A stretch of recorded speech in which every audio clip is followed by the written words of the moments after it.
जय Hind. Indian polity and constitution हम लोग कर रहे हैं, ठीक है। ऑलमोस्ट सीरीज एंड होने पे आ गई है, ठीक है। लगभग 12-13 लेक्चर्स हमने कराए और 3-4 लेक्चर और आएगा, उसके बाद फिर पॉलिटी खत्म हो जाएगा, ठीक है। अगर तुम ये फॉलो कर रहे हो तो तुम्हें अभी तक कॉन्फिडेंस मिल रहा होगा कि भैया चीज़ें समझ में तो आ गई पॉलिटी की, ठीक है। रिवीजन करना है तो ये पीडीएफ उठा लो जाके टेलीग्राम से, है ना। बाकी करते कंटिन्यू, है ना। स्टेट लेजिस्लेचर पढ़ते हैं आज, जो कि आर्टिकल 152 से 130 कितना है 237 वहाँ तक देखेंगे, ठीक है। बस छोटा ही वीडियो होने वाला है, बहुत लंबा नहीं होगा ये, ठीक है। इसके बाद जितने भी टॉपिक आएंगे वो सारे नॉर्मल हैं, वो सारे तुम आसानी से मतलब 10-20 मिनट के वीडियो में हो जाएगा कवर, ठीक है। चलो, सबसे पहले क्या बोलता है भैया स्टेट के बारे में, तो ये पार्ट 6 में आता है, ठीक है। ये तो समझ में आ रहा है। कहता है भैया कि आर्टिकल 153 है ना, वो गवर्नर के बारे में बात करता है, ठीक वैसे ही जैसे प्रेसिडेंट के बारे में बात किया जा रहा था, है ना। किस में कर रहे थे हम वो, तो आर्टिकल 52 में कर रहे थे, है ना।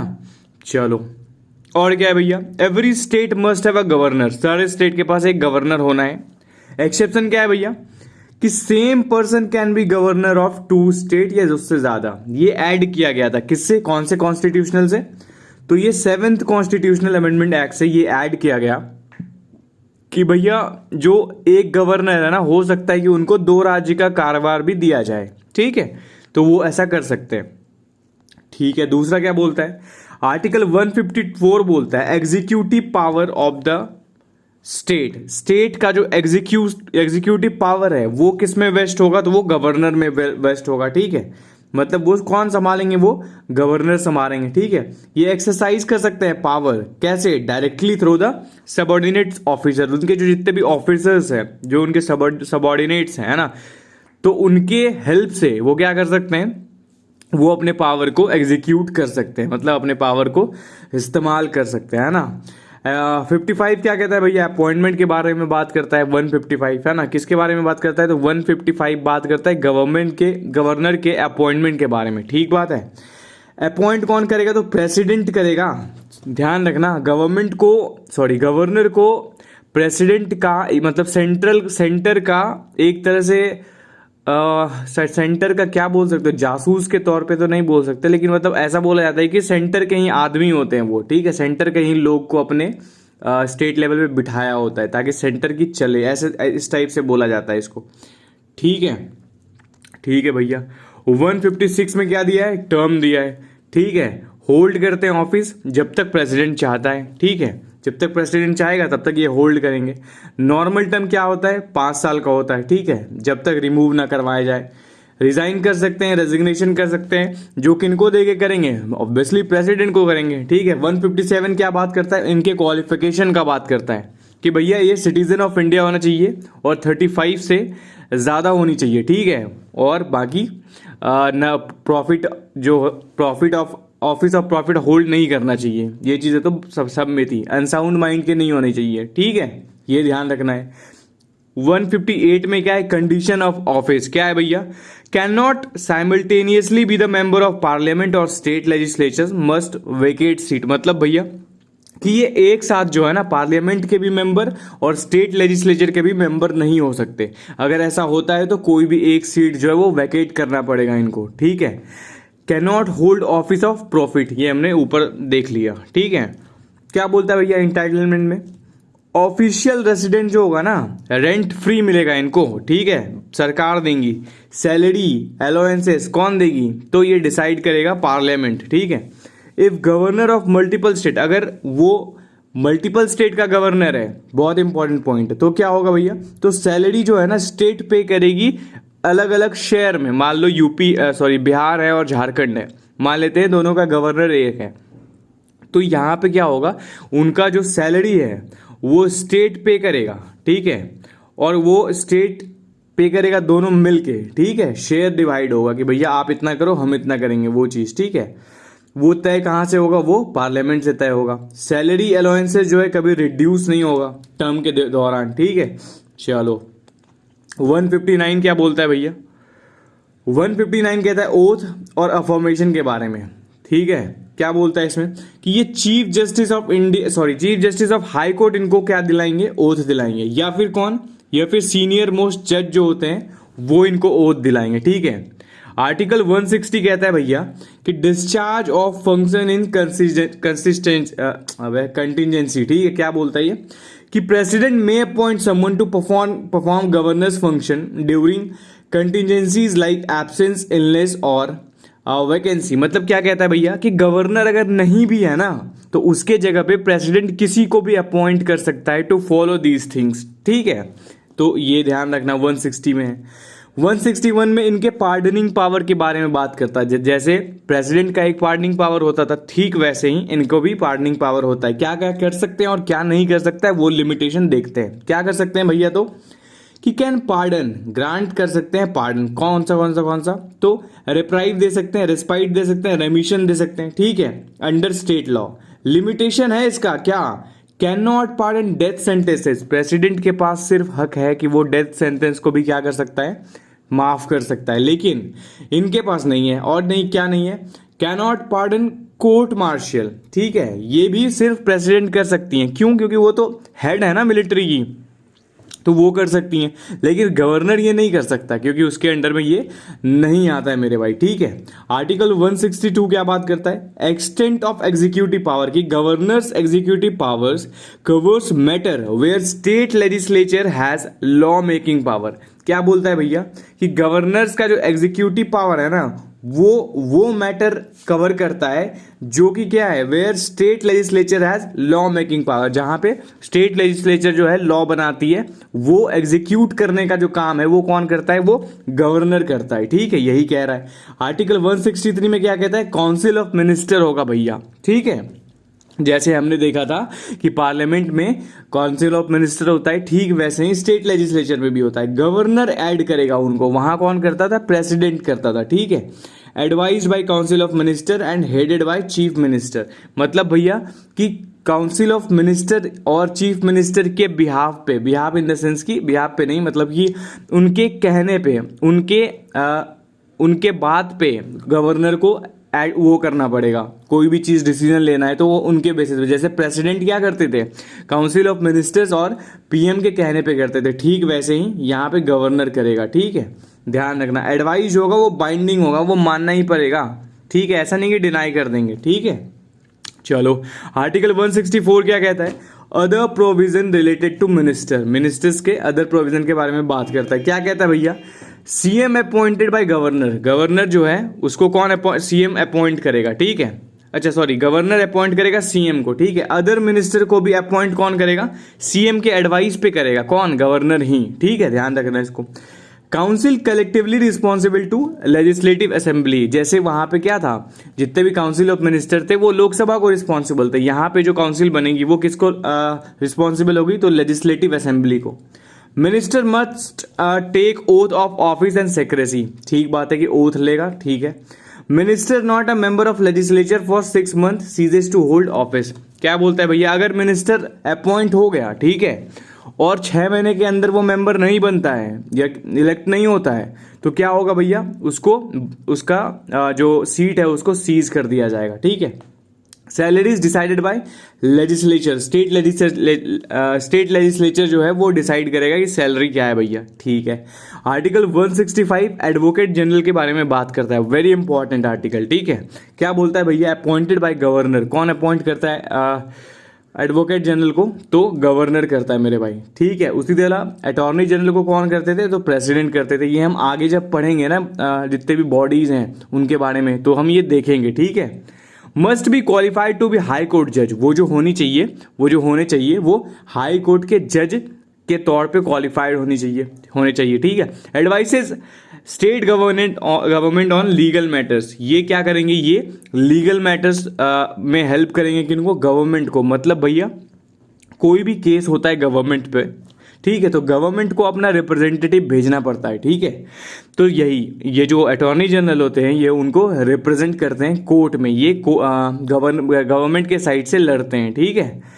आर्टिकल 166 क्या बोलता है भैया, कंडक्ट ऑफ बिजनेस के बारे में बात करता है कि all executive action expressed in name of governor. जैसे वहां पे प्रेसिडेंट के नेम पे सब चीज होगा, ठीक वैसे ही गवर्नर के नाम पे यहाँ पे होगा, कहाँ पे, स्टेट में, ठीक है। अच्छा 167 में क्या है भैया, ड्यूटीज ऑफ सीएम है, ठीक है। सीएम कम्युनिकेट क्या करेगा, काउंसिल ऑफ मिनिस्टर और गवर्नर को, सेम जैसे प्रेसिडेंट करती थी वहां पे, सॉरी पीएम करते थे वहां पे, ठीक है। आर्टिकल 168 क्या कहता है, constitution of state legislature, constitution of state legislature होना चाहिए, जिसमें क्या होगा भैया, गवर्नर और 1 और 2 हाउसेस होना चाहिए। 1 और 2 मतलब भैया और क्यों दे दिया यहाँ पे, तो किसी किसी स्टेट में 1 है, किसी किसी में 2 है। अब 2 कितने स्टेट में है, तो वो 6 स्टेट में है, हम आगे इसको भी देखेंगे, ठीक है। अच्छा है तो यहाँ पे, ठीक है। से उसको याद कैसे रखेंगे भैया, तो कबूतम से याद रखते हैं, ये परमार सर का ट्रिक है, ठीक है, उन्होंने बताया ये। तो कबूतम क्या है भैया, कर्नाटका, आंध्र प्रदेश, बिहार, उत्तर प्रदेश, महाराष्ट्र और तेलंगाना, कबूतम, ठीक है। KABUTM, ठीक है, याद रखना इसको। तो इन राज्यों के पास सिर्फ क्या है, बाई कैमरल लेजिस्लेचर है, मतलब भैया लेजिस्लेटिव असेंबली है और लेजिस्लेटिव काउंसिल है। भैया किनको दिया जाता है ये चीज, किसके पास हो सकता है, तो मेरे भाई ये पॉपुलेशन पे डिपेंड करता है। अगर पॉपुलेशन ज्यादा है और नीड है उस चीज का, तो फिर ये बना दिया जाता है, ठीक है। कौन बनाता है, तो पार्लियामेंट इजाजत देता है, ठीक है। आर्टिकल 169 क्या बोलता है भैया, creation and abolition of legislative council, ठीक बात है। अब अबोलिशन कब होगा, कैसे होगा, देखते हैं। पार्लियामेंट कर सकती है इसको या क्रिएट कर सकती है, मैंने बताया कि कौन डिसीजन देगा, तो ये पार्लियामेंट देगा, लेजिस्लेटिव काउंसिल बनना है या नहीं बनना है, ठीक है। सिंपल मेजोरिटी से ये होगा, याद रखना। रिक्वायर क्या करेगा, resolution of state assembly, state assembly से भी रिजोल्यूशन पास होके जाना चाहिए, ठीक है। Not considered a constitutional amendment, इसको जो है कॉन्स्टिट्यूशनल अमेंडमेंट नहीं कंसिडर किया जाता है, ठीक है, ध्यान रखना है इसको। आर्टिकल 170 क्या बात करता है भैया, कंपोजिशन ऑफ लेजिस्लेटिव असेंबली का बात करता है। ये क्या होता है भैया, इसमें नंबर ऑफ मेंबर्स जो है ना, इसमें 500 से ज्यादा नहीं होते हैं और 60 से नॉट लेस देन 60 होते हैं, ठीक बात है। किसमें, लेजिस्लेटिव असेंबली में 500 से ज्यादा नहीं और 60 से कम नहीं, ठीक है। Member directly elected by people, लोग जो हैं किससे इलेक्ट होंगे, डायरेक्टली पीपल के द्वारा इलेक्ट होंगे, ठीक है। रिप्रेजेंटेशन किस पे बेस्ड होगी भैया, तो पॉपुलेशन पे बेस्ड होगी। हम जब से देख रहे हैं कॉन्स्टिट्यूशन में कोई भी चीज इलेक्ट होता है तो वो किस पे बेस्ड होता है, पॉपुलेशन बेस्ड है ना, सीट रेशियो होता है, ठीक है। स्पेशल केस क्या है भैया, सिक्किम का 30 मेंबर होगा और नागालैंड का 46 मेंबर होगा, ये एक स्पेशल केस है मेरे भाई, ठीक है, ध्यान रखना इसको। आर्टिकल 171 क्या बात करता है, कंपोजिशन ऑफ लेजिस्लेटिव काउंसिल का बात करता है। भैया लेजिस्लेटिव काउंसिल बना तो लेंगे, उसमें कंपोजिशन क्या होना चाहिए, तो मेरे भाई मेंबरशिप जो है ना 1/3 असेंबली के ज्यादा, जो कॉन्स्टिट्यूशनल असेंबली है उससे 1/3 से ज्यादा नहीं होना चाहिए और 40 से कम नहीं होना चाहिए, ठीक है, ये ध्यान रखना। इनडायरेक्टली जो है इलेक्ट कैसे होगा, इनडायरेक्टली मतलब नॉमिनेट जैसे किया जाता है, तो कैसे होगा भैया, तो 1/3 जो होगा वो लोकल बॉडीज से होगा, म्यूनिसिपैलिटीज हो गया, डिस्ट्रिक्ट बोर्ड्स हो गया। 1/12 मेंबर जो होंगे वो ग्रेजुएट्स होंगे 3 ईयर स्टैंडिंग, ठीक है। 1/12 टीचर होंगे, ये भी 3 ईयर स्टैंडिंग। 1/3 क्या होंगे, मेंबर ऑफ लेजिस्लेटिव असेंबली होंगे, ठीक है, ध्यान रखना, बहुत इंपॉर्टेंट है ये। रिमाइंडर नॉमिनेटेड बाय गवर्नर, क्या है भैया, इसको कौन करेगा, तो गवर्नर अपॉइंट करेगा, ठीक है। किस फील्ड से करेगा, तो लिसैस से करेगा भैया और सी से करेगा, सी लिसैस याद रखना, ठीक है। लिसैस और सी लिसैस क्या हुआ भैया, तो लिसैस से literature, science, arts, social science, लिसैस, और सी याद रखना, सी से कोऑपरेटिव मूवमेंट, ठीक है, ध्यान रखना इसको।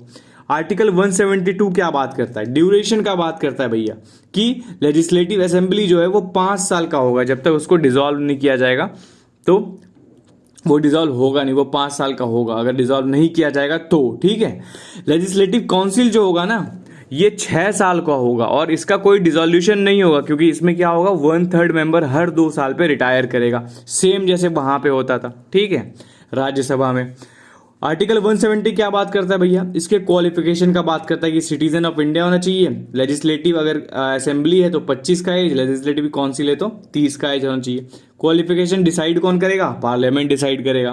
आर्टिकल 174 क्या बात करता है, सेशंस ऑफ लेजिस्लेचर का बात करता है भैया, ठीक है। सेशंस के क्या क्या होंगे, तो गवर्नर करेगा, जो भी करेगा क्या करेगा, समन करेगा या प्ररोग करेगा, ये कौन करेंगे, गवर्नर साहब करेंगे। मैक्सिमम गैप कितना होगा दो सेशंस के बीच में, तो 6 मंथ का होगा, और गवर्नर ही हैं जो असेंबली को डिसॉल्व कर सकते हैं, ठीक है, काउंसिल तो डिसॉल्व होगा नहीं। आर्टिकल 175 क्या बोलता है भैया, कि गवर्नर एड्रेस करेगा और मैसेज करेगा, जैसे वहां पे प्रेसिडेंट करती थी, उनका राइट था एक तरह से कि वो स्टार्टिंग में जब गवर्नमेंट बनेगी तो वो सबसे पहला सेशन वही लेंगे और सबसे एंड भी वही करेंगे, ठीक है, ये चीज। आर्टिकल 76 में क्या है, स्पेशल एड्रेस, पहला सेशन वही करेंगी, और हर साल में जो पहला सेशंस होगा गवर्नमेंट बनने के बाद वो यहाँ पे गवर्नर करेगा, जैसे वहां पे प्रेसिडेंट करती थी, ठीक है। आर्टिकल 177 क्या है, right of ministers and advocate general. भैया राइट्स क्या क्या है इनके, तो ये प्रोसीडिंग में पार्ट कर सकते हैं लेकिन वोट नहीं कर सकते हैं अगर मेंबर नहीं है तो। जैसे एग्जांपल, मिनिस्टर अगर मेंबर है मेरे भाई, ठीक है, तो फिर वो वोट कर देगा, लेकिन एडवोकेट जनरल जो है वो मेंबर नहीं होता है, तो वो पार्टिसिपेट कर सकता है, देख सकता है, सब चीज कर सकता है, लेकिन वोट नहीं कर सकता, ठीक है। आर्टिकल 178 क्या है भैया, स्पीकर एंड डिप्टी स्पीकर की बात करता है असेंबली का, ठीक है। Elected by assembly member, assembly के जो मेंबर्स है ना उसी में से चुन के भेजा जाता है इनको, ठीक है, ध्यान रखना है। आर्टिकल 179 इनके रिमूवल का बात करता है, रिमूव कौन करेगा, मेजोरिटी से होगा रिमूव, क्या भैया, remove by majority of assembly. अगर मेजोरिटी चाहेगी असेंबली की तो वो रिमूव हो जाएंगे, स्पीकर या डिप्टी स्पीकर, ठीक है। आर्टिकल 180 किसके बारे में बात करता है, तो ड्यूटीज के बारे में बात करता है, किसका, डिप्टी स्पीकर का, act as a speaker in absence. क्या मतलब भैया, कि अगर स्पीकर नहीं है ना लेजिस्लेटिव असेंबली का, तो उस समय क्या हो जाएगा, डेप्यूटी स्पीकर एक्ट करेगा एज ए स्पीकर, सेम वही जो हम लोग ऊपर पढ़े थे पार्लियामेंट में, है ना, ठीक है। आर्टिकल 181 क्या है भैया, रेस्ट्रिक्शन के बारे में बात करता है। स्पीकर और डिप्टी स्पीकर जो है ना वो कैन नॉट प्रिसाइज, मतलब वो नहीं वो कर सकते, हेड कर सकते, कब, जब उनके रिमूवल की बात की जा रही हो, ठीक वैसे ही जैसे पार्लियामेंट में स्पीकर और चेयरमैन का बात पे हो रहा था, सेम 82 में भी वही चीज है, ठीक है। चेयरमैन एंड डिप्टी चेयरमैन के को elected by council of members, ठीक है। Chairman and deputy chairman elected by council member. ये चेयरमैन जो है, ये डिप्टी, अभी जो बात हो रहा था वो किसके बारे में बात हो रहा था, स्पीकर के बारे में, अब बात हो रहा है चेयरमैन के बारे में, ठीक है। 182 में क्या बोलता है भैया, कि चेयरमैन और डिप्टी चेयरमैन है ना काउंसिल के मेंबर से ही इलेक्ट होंगे। 83 बात करता है उसके रिमूवल का, और 184 बात करता है उनके ड्यूटीज का, कि भैया अगर चेयरमैन नहीं रहेंगे ना तो डिप्टी चेयरमैन साहब एक्ट करेंगे एज अ चेयरमैन। आर्टिकल 185 क्या बात करता है, रेस्ट्रिक्शन का। क्या रेस्ट्रिक्शन भैया, कि अगर इनके रिमूवल की बात हो रही होगी ना तो फिर क्या होंगे, ये प्रिसाइड नहीं करेंगे कोई भी हाउस को, ठीक है, ध्यान रखना है। आर्टिकल क्या है भैया 186, सैलरी और अलाउंस का बात करता है भैया, कि ये जो सैलरी है ना ये स्टेट लेजिस्लेचर फिक्स करेगा, यही है बस। 187 में क्या है, legislature secretariat staff appointed by legislature, की भैया लेजिस्लेचर को काम करने के लिए ना उनको सेक्रेटरिएट की जरूरत पड़ेगी, ठीक है, और ये अपॉइंटमेंट करेंगी वो, ठीक है, लेजिस्लेचर करेंगी, ठीक है, ध्यान रखना। ये किसमें है, 187 में। 188 में क्या है भैया, ओथ ऑफ मेंबर्स, जितने भी लोग होंगे वो ओथ लेंगे, ठीक है। 189 क्या होंगे भैया, तो voting vacancies quorum decision by majority of members present and voting presiding officer has casting vote in the presiding valid despite vacancies quorum 10% of total membership. Simple भाषा में समझा दो भैया, क्या पढ़ रहे हो ये, ठीक है, बताता हूँ। 189 में क्या बोलता है, कि भैया वोटिंग होगा किसके द्वारा, जो मेंबर्स होंगे उनके द्वारा, ठीक है। वैकेंसीज अगर वैकेट होगी तो उनके जगह पे क्या होंगे, उनके जो लोअर वाले होंगे, जैसे स्पीकर हट गया तो डिप्टी स्पीकर आ गया, तो ये चीजें बोल रहा है। कोरम क्या होगा भैया, कि जो मेंबर्स होंगे ना वहां के मेंबर्स होंगे अगर, तो उनके 10% ऑफ मेंबर्स को आना जरूरी है, तभी कोई सेशन स्टार्ट होगा, ठीक है। और क्या बोलता है भैया, कि अगर दो महीने से ज्यादा अगर आप एब्सेंट रहे तो आपका जो मेंबरशिप है वो कैंसिल हो जाएगा, ठीक है। और क्या बोलता है, और यही बोलता है मेरे भाई, कि जो प्रिसाइडिंग ऑफिसर होगा ना उनके पास कास्टिंग वोट रहेगा, ठीक है, उनके पास कास्टिंग वोट का पावर रहेगा, ठीक बात है, यही था। आर्टिकल 190 में क्या कहता है, वैकेशन ऑफ सीट्स के बारे में बात करता है। If member hold seats in both house, तो एक से रिजाइन करना पड़ेगा या एक जो है से डिस्क्वालीफाई हो जाएंगे वो, ठीक है, ध्यान रखना। आर्टिकल 191 में क्या बोलता है भैया, डिस्क्वालिफिकेशन के बारे में बात करता है। Office of profit, unsound mind, insolvent, anti defection law. अगर भैया ऑफिस ऑफ प्रॉफिट होल्ड कर रहे हैं वो, अगर अनसाउंड माइंड के हैं, या फिर क्या है करप्ट हैं, या फिर एंटी डिफेक्शन लॉ में धोखा दे के दूसरे पार्टी में मिल गए हैं तो फिर इन पे क्या होगा, डिस्क्वालिफिकेशन हो जाएगा। ठीक है। 192 क्या है भैया, डिसीजन ऑन डिस्क्वालिफिकेशन। जो ये डिसीजन लेगा ना, फाइनल डिसीजन किनका होगा, गवर्नर का होगा। किससे बात करने के बाद, आफ्टर कंसल्टिंग इलेक्शन कमीशन के कंसल्ट करने के बाद। ठीक है, ध्यान रखना इसको।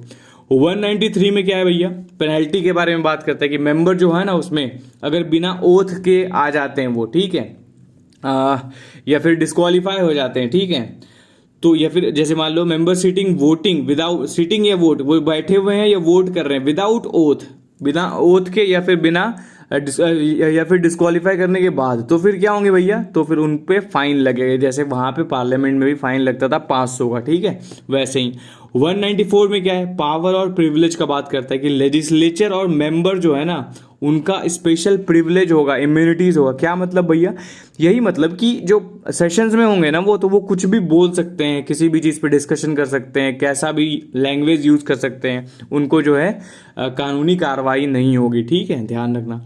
195 में सैलरी की बात है। 196 में ordinary bill can originate in either house, अगर बाई कैमरल है must pass both house, governor का एसेंट चाहिए और लेजिस्लेटिव असेंबली सुपरमेसी, जैसे वहां पे लोकसभा सुपरमेसी रहता है सेम वहां पे लेजिस्लेटिव असेंबली का सुपरमेसी रहता है। ठीक है।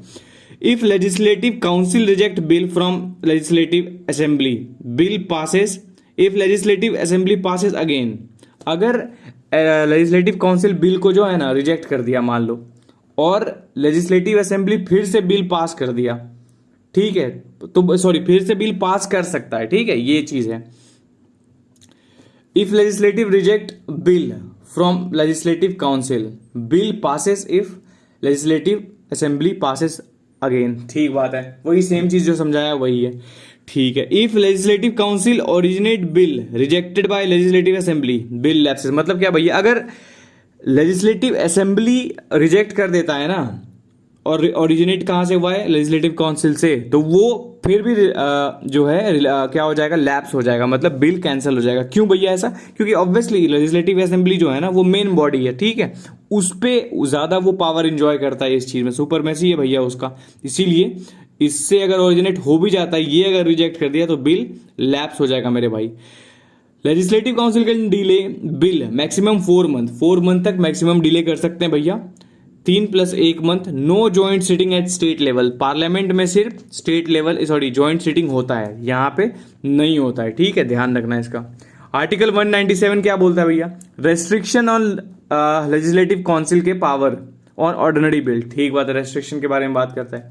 198 में क्या है, मनी बिल के बारे में। ठीक है, जैसे वहां पे किसमें था मनी बिल के बारे में, 110 में, यहाँ पे 198 में है, ध्यान रखना। ठीक है, ठीक बात है। इंट्रोड्यूस ओनली इन असेंबली में सिर्फ इंट्रोड्यूस होगा, और लेजिस्लेटिव काउंसिल को भेजा जाएगा कोई रिकमेंडेशन के लिए, और उसको 14 दिन के अंदर रिटर्न करना है, नहीं तो वो बिल पास कर दिया जाएगा। ठीक है, अगर लेजिस्लेटिव काउंसिल कुछ नहीं बोलेगा, कुछ नहीं करेगा, तो बिल जो है पास होना ही होना है। ठीक है, उसका कुछ दिक्कत नहीं है। ठीक है। आर्टिकल 199 में क्या है भैया, डेफिनेशन के बारे में है कि आर्टिकल 200 में फिर क्या है, गवर्नमेंट के एसेंट के बारे में गवर्नर के एसेंट के बारे में है कि वो एसेंट दे सकता है या विथ होल्ड रख सकता है अपने साथ, या पॉकेट वीटो में डाल सकता है, ये वाला पावर यहाँ पे है। ठीक है। आर्टिकल 201 में क्या है कि बिल जो है वो रिजर्व रख सकता है प्रेसिडेंट। आर्टिकल 202 में क्या है, एनुअल फाइनेंशियल स्टेटमेंट, जो स्टेट का बजट होता है वो। ठीक है। आर्टिकल 203 में क्या है, procedure on estimate demand for grants on governors recommendation, कि भैया जो भी डिमांड होगी ना, प्रोसीजर उसका बनेगा ऑन एस्टिमेट डिमांड, जो भी डिमांड एस्टिमेट होंगी उसका। ठीक है, और गवर्नर रिकमेंड करेगा वो चीज। ठीक है, दोनों हाउस में। ठीक बात है भैया।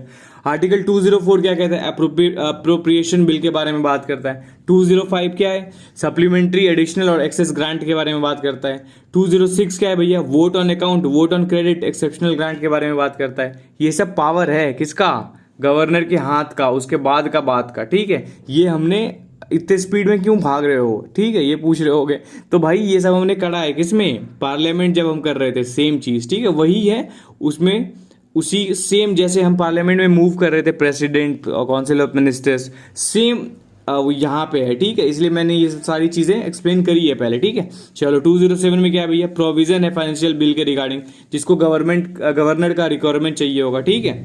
208 में क्या है, रूल ऑफ प्रोसीजर है। 209 में फाइनेंशियल बिजनेस प्रोसीजर है। 2010 में लैंग्वेज ऑफ लेजिस्लेचर है। 211 में no discussion on conduct of जजेस, ठीक बात है। और आर्टिकल 212 में court not to inquire into legislature proceeding, court inquiry नहीं करेगा इसका।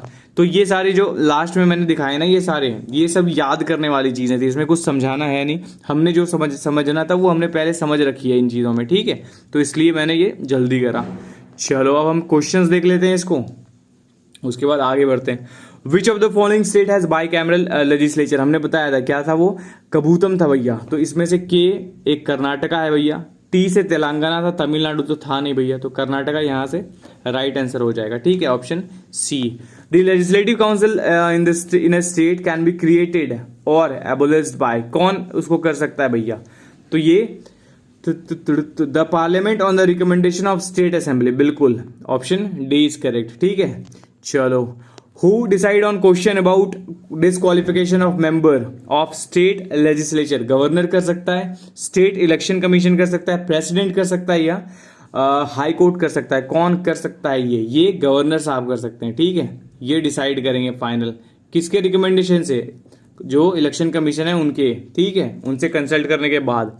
इन which of the following matters the legislative council of state has equal power with legislative assembly, किसके पास भैया इक्वल पावर है, तो मेरे भाई ये किसके पास है, ये ऑर्डिनरी बिल के केस में इक्वल पावर है, मनी बिल के केस में एलए जो है वो लेजिस्लेटिव असेंबली जो है वो क्या है, सुपर मेसी इंजॉय करता है, ठीक है। मैक्सिमम स्ट्रेंथ क्या होनी चाहिए भैया लेजिस्लेटिव असेंबली, सॉरी हाँ स्टेट लेजिस्लेटिव असेंबली की, तो ये क्या होनी चाहिए, ये होनी चाहिए 500, ठीक है, ऑप्शन सी। इससे ज्यादा नहीं होनी चाहिए और 60 से कम नहीं होनी चाहिए। मिनिमम एज क्या होनी चाहिए भैया, becoming a member of legislative council, council का बनना है तो कितना साल का होना चाहिए, 30 साल का, ठीक है, ध्यान रखना। और असेंबली का बनना है तो 25 साल का। Which article of the constitution provide for the establishment of legislative council in state, कौन सा आर्टिकल जो है ये बात एस्टैब्लिशमेंट ऑफ क्या है लेजिस्लेटिव काउंसिल के बारे में बात करता है भैया, तो कौन करता है ये करता है 169, ठीक है, ध्यान रखना। चलो अब क्या कहता है भैया, legislative assembly is presided over by, legislative assembly को कौन करता है, ये प्रेसाइड, तो भैया असेंबली को कौन करेगा, स्पीकर करेगा। काउंसिल जो होगा लेजिस्लेटिव काउंसिल उसको कौन करेगा, चेयरमैन करेगा, ठीक है, ध्यान रखना इसको। चलो अगला क्या है भैया, in case of conflict between the legislative assembly and legislative council on an ordinary bill, the final decision किसके द्वारा लिया जाएगा भैया, तो ये लिया जाएगा लेजिस्लेटिव असेंबली का, ठीक है, ध्यान रखना इसका। फाइनल डिसीजन हमेशा कौन लेगा, असेंबली वाले भैया लेंगे, ठीक है। The member of legislative council are elected for, कितने साल के लिए लेजिस्लेटिव काउंसिल के मेंबर इलेक्ट होते हैं, तो कितने साल के होते हैं, हमने देखा था भैया 6 साल के लिए होते हैं और डिसॉल्व नहीं होता, ये 1/3 मेंबर जो है हर 2 साल में रिटायर हो जाते हैं, ठीक है। The tenure of legislative assembly is, भैया कितने साल का लेजिस्लेटिव असेंबली का टेन्योर है, हमने देखा था, क्या देखा था भैया, तो 5 साल है, ठीक है। लेजिस्लेटिव काउंसिल का कितना है, 6 साल, ठीक है। चलो अब क्या है भैया, विच of the following state does not have legislative council, इसमें से कौन नहीं है भैया, हमने देखा था कबूतम के पास तो है, मतलब बी भी आ गया, उत्तर प्रदेश भी आ गया, एम से महाराष्ट्र आ गया, तमिलनाडु के पास नहीं है क्योंकि टी से क्या था भैया, टी से मेरे भाई तेलंगाना था, ध्यान रखना इसको, ठीक है। चलो नेक्स्ट, अब क्या बोलता है भैया, the quorum to constitute a meeting of legislative assembly, quorum क्या होगा भैया, तो 1/10 ऑफ टोटल मेंबरशिप होगा, ठीक है, ध्यान रखना इसको। The governor can nominate how many members to the legislative assembly of the state, भैया कितने मेंबर को नॉमिनेट कर सकता है गवर्नर, तो इसमें दिया है क्या भैया, बिल्कुल दिया है। ऑप्शन नंबर क्या हो जाएगा, 1 मेंबर हो जाएगा क्या भाई, जी 1 मेंबर एंग्लो इंडियन, ठीक है। और प्रेसिडेंट कितने को कर सकता था, 2 मेंबर को, ये ध्यान रखना। चलो अब क्या बोलते हैं भैया, which state was the first to establish a legislative council after independence, भैया इंडिपेंडेंस के बाद जो है ना पहला कौन था लेजिस्लेटिव काउंसिल को स्टैब्लिश करने वाला, क्या वो आंध्र प्रदेश था या महाराष्ट्र था या कर्नाटका था या बिहार था, ये आंसर तुम दोगे मेरे भाई कमेंट सेक्शन में, ठीक है, बताना कौन सा राज्य था, ठीक है, और बता देना, ठीक है। बाकी ये तुम्हारे आंसर कीज हैं यार, इसको देख लेना। कमेंट में बताना कैसा लगा क्लास, ठीक है। आई होप कि तुम्हें मज़ा आ रहा होगा फॉलो करने में, ठीक है। ध्यान रखो और कमेंट करके जाना, ठीक है। हाइप कर दिया करो यार, वो जो लाइक करने के बाद जो कमेंट का सेक्शन खोलोगे ना, वहाँ पे एक हाइप का ऑप्शन आता है, उसको एटलीस्ट दबा दिया करो अगर कमेंट नहीं कर पाते हो तो। बाकी कमेंट करके बताया करो कि भैया मैं फॉलो कर रहा हूँ डेली, ठीक है। If you are following this तो बताओ कि भैया फॉलो कर रहा हूँ, तो मुझे अच्छा लगता है कि लोग फॉलो तो कर रहे हैं ना। तो थैंक यू यार, अगर तुम यहाँ तक बने हो और देख रहे हो तो थैंक यू फॉर। बस और मुझे लगता है 3 या 4 लेक्चर और है ऐसे ही 10-10 20-20 मिनट का, जिसमें हम हाई कोर्ट वगैरह देख लेंगे, कुछ कॉन्स्टिट्यूशनल अमेंडमेंट देख लेंगे, और इमरजेंसी एक बाकी है वो देख लेंगे, ठीक है। ये 3-4 चीज़ें बाकी है जिसमें पूरी पॉलिटी तुम्हारी खत्म हो जाएगी। उसके बाद फिर एक दिन हम लोग क्लास भी कर लेंगे 3-4 घंटे का एक साथ। उसमें क्या होगा, पूरी पॉलिटी को वापस से रिवाइज कर लेंगे, तो मस्त हो जाएगा पूरा पॉलिटी, ठीक है। चलो बाकी still if you are still watching then thank you यार, ठीक है। जय हिंद मेरे भाई, ख्याल रखो अपना, ठीक है। चलो।